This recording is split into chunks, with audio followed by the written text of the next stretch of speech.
కాంక్షలు ఇక క్రిస్మస్ వేడుకల్లో భాగంగా మెదక్లోని సిఎస్ఐ చర్చికి వెళ్లారు సీఎం రేవంత్ రెడ్డి. ఆయనతో పాటు మంత్రులు పొంగులేటి, దామోదర రాజనరసింహ, కొండా సురేఖ, ఇతర ప్రజా ప్రతినిధులు కూడా హాజరయ్యారు. మెదక్ చర్చి శతాబ్ది ఉత్సవాలను ఘనంగా నిర్వహించుకోవడం సంతోషంగా ఉందన్నారు. ఈ సందర్భంగా యేసుప్రభు భక్తులందరికీ సీఎం రేవంత్ క్రిస్మస్ శుభాకాంక్షలు తెలిపారు. చర్చి అభివృద్ధికి తమ ప్రభుత్వం నిధులు విడుదల చేస్తుందని, భవిష్యత్తులో కూడా సహకారం అందిస్తామన్నారు. పీసీసీ అధ్యక్షుడిగా ఇక్కడికి వచ్చి ఆశీస్సులు తీసుకున్నానని గుర్తు చేసుకున్నారాయన. నేడు భక్తులతో క్రిస్మస్ జరుపుకోవాలని ఇక్కడికి వచ్చానన్నారు. తమది పేదల ప్రభుత్వం అని, పేదలకెన్నో సంక్షేమ పథకాలు అమలు చేస్తున్నామన్నారు.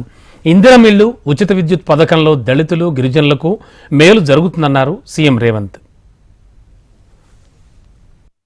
ఈరోజు దేశంలోనే గొప్ప చర్చిగా మన మెదక్ చర్చ్ కీర్తింపబడుతున్నది అని అంటే 100 సంవత్సరాల నుంచి భక్తులు దీన్ని అద్భుతంగా నిర్వహించడం వల్ల ఈరోజు దేశ స్థాయిలోనే మనకు గుర్తింపు వచ్చింది.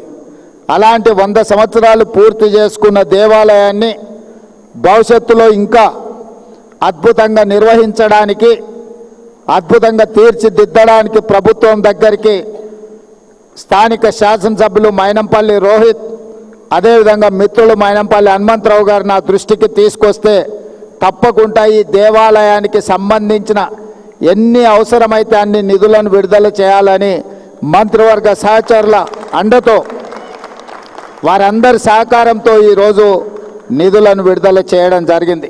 పేదల ప్రభుత్వం ఉన్నప్పుడే రైతులకు ఉచిత కరెంటు కానీ, ఈరోజు ఇందిరమ్మ ఇండ్లు ఏవైతే మనం నిర్మిస్తున్నామో అవి ప్రధానంగా దళిత క్రైస్తవులకే అత్యధికంగా ఇవ్వడానికి రాష్ట్ర ప్రభుత్వం ప్రయత్నం చేస్తున్నది. దళితులకు, గిరిజనులకు, దళిత క్రైస్తవులకు, గిరిజన క్రైస్తవులకు అత్యధికంగా లబ్ధి చేకూరుతుంది.